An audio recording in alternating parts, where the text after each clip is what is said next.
का पवित्र महीना शुरू होने वाला है। सावन के महीने में क्या करना चाहिए, क्या नहीं करना चाहिए और किन बातों का ध्यान रखना चाहिए, बहुत सारी जानकारी एक ही वीडियो में मिलेगी, इसलिए प्लीज वीडियो लास्ट तक जरूर देखना। श्रावण मास भगवान शिव का प्रिय मास है। इस मास में की गई भक्ति तुरंत फल देने वाली होती है। चातुर्य मास में भगवान विष्णु शयन पे चले जाते हैं और भगवान शिव पृथ्वी का भार उठाते हैं। इस मास में जो शुभ कार्य किए जाते हैं वो अनंत फल देने वाला होता है, इसलिए सावन के इस पवित्र महीने कुछ काम जरूर करें। अब क्या है ये काम, तो देखो, भगवान शिव द्वारा वर्णित श्रावण मास महात्म की कथा जरूर सुने।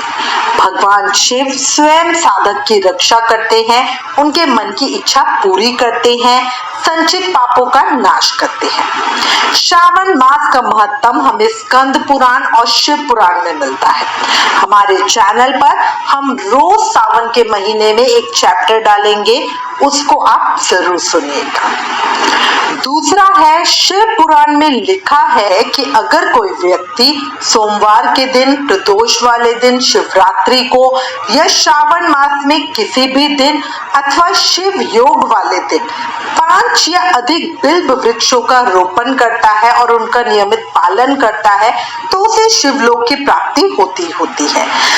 अगर इन वृक्षों को कोई भी मनुष्य शिव मंदिर में या मंदिर के समीप लगाता है तो निश्चय ही वो कोटि पुण्यों का भागीदार होता है और उसे और उसके परिवार पर भगवान शिव की असीम अनुकंपा मिलती है।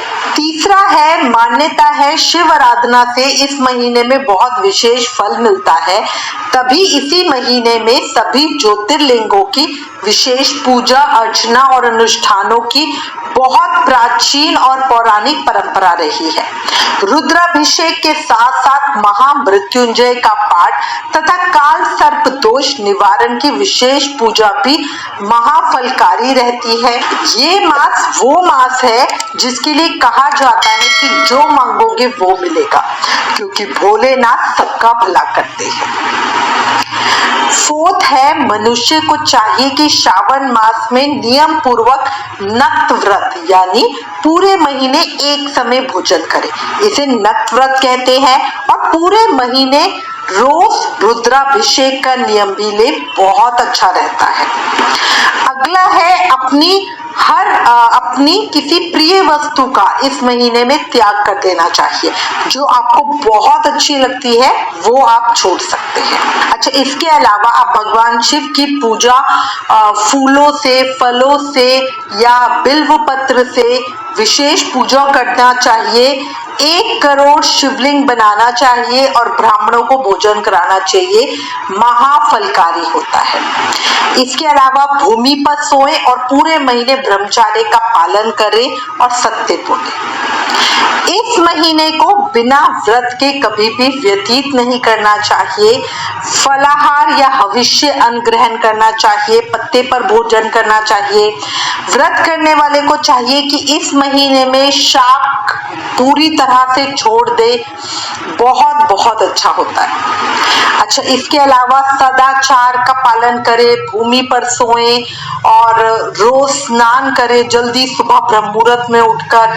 इससे मनुष्य जितेंद्रिय होता है और उसका मन एकाग्र हो जाता है, और जो शिव जी की रोज पूजा करता है वो तो महा पुण्य का भागीदार बनता है। इस महीने में किया गया यज्ञ होम बहुत जल्दी फलीभूत होते हैं और मन की इच्छा को पूरा करने वाले बनते हैं।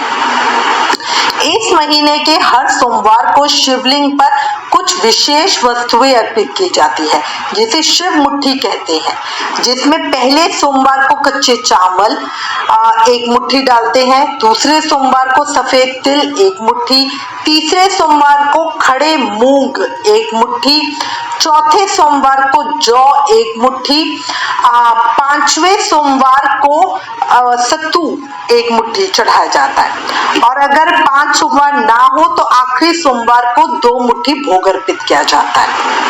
अच्छा, श्रावण महीने में एक बिल्व पत्र से शिव अर्चना करने से 3 जन्मों के पाप नष्ट हो जाते हैं। तो वैसे तो हमारे देखो कितने करोड़ जन्म हम ले चुके हैं, इसीलिए कहते हैं कि रोज जाके 5 बिल्व पत्र तो जरूर ही अर्पित करो। एक अखंड बिल्व पत्र अर्पण करने से कोटि बिल्व पत्र चढ़ाने का फल मिलता है। शिव पूजा में शिवलिंग पर रुद्राक्ष अर्पित करने का भी विशेष फल और महत्व होता है, क्योंकि रुद्राक्ष भगवान शिव के नयन जल से प्रकट हुआ है, इसी कारण शिव को बहुत प्रिय भी है। भगवान शिव की पूजा अर्चना करने के लिए महादेव को कच्चा दूध, सफेद फल, भस्म, भांग, धतूरा, सफेद कपड़े बहुत प्रिय हैं, वो अर्पित करें।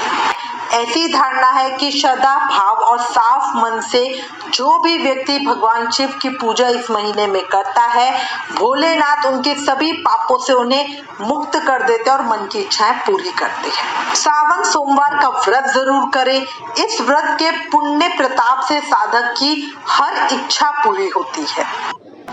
सावन में कुछ काम हमें गलती से भी नहीं करने चाहिए, क्योंकि उनका बहुत भारी दंड हमें भोगना पड़ता है। अब क्या है वो काम? पहला तो है सावन मास में मांसाहार भोजन, मतलब मांस, मदिरा, मछली, अंडे, शराब वगैरह इनका सेवन पूरी तरह वर्जित है। सादा खाना बिना प्याज लहसुन का ही खाना चाहिए। कई लोग जो नॉन वेज नहीं खाते वो सावन में बिना प्याज लहसुन के खाने का नियम लेते हैं, ये भी बहुत अच्छा होता है। सावन के महीने में अदरक, लहसुन, प्याज, बैंगन, मसूर की दाल, हरी पत्तेदार सब्जियां, कटहल और मूली खाना भी मना किया गया है। ये सब चीजें खाने से हमें बचना चाहिए। सावन के महीने में दूध पीने से भी बचना चाहिए, क्योंकि सावन में दूध से शिव जी का अभिषेक करना अच्छा माना जाता है, बट पीना वर्जित किया गया है। सावन में अगर आप सोमवार का व्रत रखते हैं तो भूलकर भी बीच में व्रत ना तोड़े, क्योंकि संकल्प से जो हम व्रत करते हैं उसको पूर्ण करना ही चाहिए। अगर आप पूरे दिन का व्रत नहीं कर सकते हो तो एक समय फलहार खाकर भी व्रत कर सकते हैं, नॉर्मल खाने से भी व्रत कर सकते हैं। सावन के महीने में दाढ़ी वगैरह नहीं बनवाने चाहिए, बाल नहीं कटवाने चाहिए। सावन के महीने में घर में शांति का माहौल रहे, खुशहाली रहे, लड़ाई झगड़ों से दूर रहना, मन मुटाव से, बहस से, इन सब चीजों से दूर रहना। धार्मिक मान्यता के अनुसार सावन के महीने में किसी भी व्यक्ति को अपने शरीर पर तेल नहीं लगाना चाहिए। सावन के इस पवित्र महीने में तेल का दान करना शुभ माना जाता है। सरसों का तेल, तिल का तेल और तेलों से बनी चीजों से भी बचना चाहिए। सावन के महीने में कभी भी काला, खाकी और भूरे रंग के कपड़े नहीं पहनने चाहिए। इन 3 रंग के कपड़ों का भी त्याग करना चाहिए। अच्छा, इसके अलावा याद रखना, सावन के महीने में कड़ी नहीं खाते हैं। सावन मास में दूध, दही और उनसे बनी चीजें जैसे कड़ी, रायता, इनका सेवन भी वर्जित बताया हुआ है। इससे बॉडी में नकारात्मकता आती है और स्वास्थ्य पे, हेल्थ पे प्रभाव पड़ता है। कड़ी के सेवन से जो हमारा डाइजेशन सिस्टम है उस पर बुरा प्रभाव पड़ता है, क्योंकि दही में एसिड वात होने के कारण कई तरह की परेशानियां बनती हैं। आयुर्वेद के अनुसार सावन के महीने में जो हमारा डाइजेशन सिस्टम होता है वो बहुत स्लो रहता है। ऐसे में कड़ी और दही का पचने में परेशानी हो सकती है, साथ ही वात की समस्या भी बन सकती है। कई लोग होंगे जिनका स्ट्रॉन्ग होता है सिस्टम, वो डाइजेस्ट कर जाते हैं, बट कईयों को बहुत गहरी समस्या आ सकती है, तो इसीलिए हम सभी को खाने से मना करते हैं। सावन में ब्रह्मचर्य का पालन जरूर करें। इस महीने में पति पत्नी को शारीरिक संबंध नहीं बनाने चाहिए, इससे पूजा का फल नहीं मिलता। बिस्तर का त्याग करके भूमि पे सोना सबसे उत्तम होता है। ये पवित्र पावन महीना है, इसका पूरा सदुपयोग करें और भोलेनाथ को अपनी भक्ति से प्रसन्न करें।